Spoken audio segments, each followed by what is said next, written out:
കത്തുന്ന കപ്പലിൽ നിന്നുള്ള കണ്ടെയ്നറുകൾ കടലിൽ പതിച്ചതോടെ തീരദേശത്ത് വീണ്ടും ആശങ്ക പരകുന്നു. കണ്ടെയ്നറുകൾ തെക്ക് കിഴക്കൻ തീരപ്രദേശങ്ങളിൽ ഒഴുകിയെത്താനാണ് സാധ്യത ഇപ്പോൾ കാണുന്നത്. ഔദ്യോഗിക അറിയിപ്പ് ലഭിച്ചാൽ ജാഗ്രതാ നടപടികൾ ആരംഭിക്കുമെന്ന് സംസ്ഥാന ദുരന്ത നിവാരണ അതോറിറ്റി അറിയിച്ചു.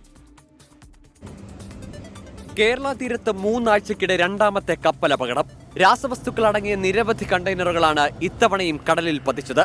കടൽ വെള്ളത്തിൽ കലർന്നാൽ ഗുരുതര പ്രശ്നങ്ങൾ ഉണ്ടാകാൻ സാധ്യതയുള്ള രാസവസ്തുക്കളാണ് കണ്ടെയ്നറുകളിൽ ഉള്ളതെന്നാണ് വിവരം. ആശങ്കപ്പെടേണ്ട സാഹചര്യമില്ലെന്ന് അധികൃതർ പറഞ്ഞാലും തീരപ്രദേശത്തുള്ളവർ ഭയപ്പാടിലാണ്. അതിൻ്റെ അകത്ത് അപകടകരമായ രാസവസ്തുക്കൾ ഉണ്ടെങ്കിൽ അത് മത്സ്യം ഭക്ഷിക്കുന്ന കാര്യത്തിൽ വളരെ പിറകോട്ട് പോകും. അപ്പോൾ അത് മത്സ്യത്തൊഴിലാളികളെ സംബന്ധിച്ചിടത്തോളം വലിയ ആശങ്ക തന്നെയാണ്. ഈ മത്സ്യം വിപണനം നടക്കുന്നില്ലെങ്കിൽ ഞങ്ങൾക്ക് ജീവിക്കേണ്ട ഒരു ഇതുണ്ടാവില്ല, സാഹചര്യം ഉണ്ടാവില്ല. ഇപ്പം അത് ഗവൺമെൻറ് അത് എങ്ങനെ കൈകാര്യം ചെയ്യുന്നുള്ളത് ജനങ്ങൾക്ക് ബോധ്യപ്പെടുത്തി കൊടുത്താലേ മത്സ്യം ജനങ്ങൾ ഭക്ഷിക്കുകയും ചെയ്യും, അതുപോലെ അവരുടെ ആശങ്ക തീരുകയും ചെയ്യും. കണ്ടെയ്നറുകൾ കടലിൽ നിന്ന് തന്നെ വീണ്ടെടുക്കാനുള്ള ശ്രമം തുടരുന്നു. എന്നാൽ ആ ദൗത്യം അതീവ ദുഷ്കരവുമാണ്.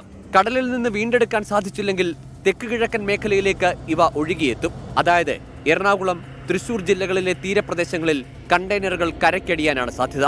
ഇത് തെക്കൻ ജില്ല, പ്രത്യേകിച്ച് മധ്യ കേരളം തെക്കൻ ജില്ല, അതായത് പറയുകയാണെങ്കിൽ നമുക്ക് തൃശ്ശൂർ, എറണാകുളം ജില്ലയുടെ തീരപ്രദേശങ്ങളിലേക്ക് ഈ കണ്ടെയ്നറുകൾ എത്തിച്ചേരാനുള്ള സാധ്യത തള്ളിക്കളയാൻ പറ്റില്ല. 24 കണ്ണൂർ.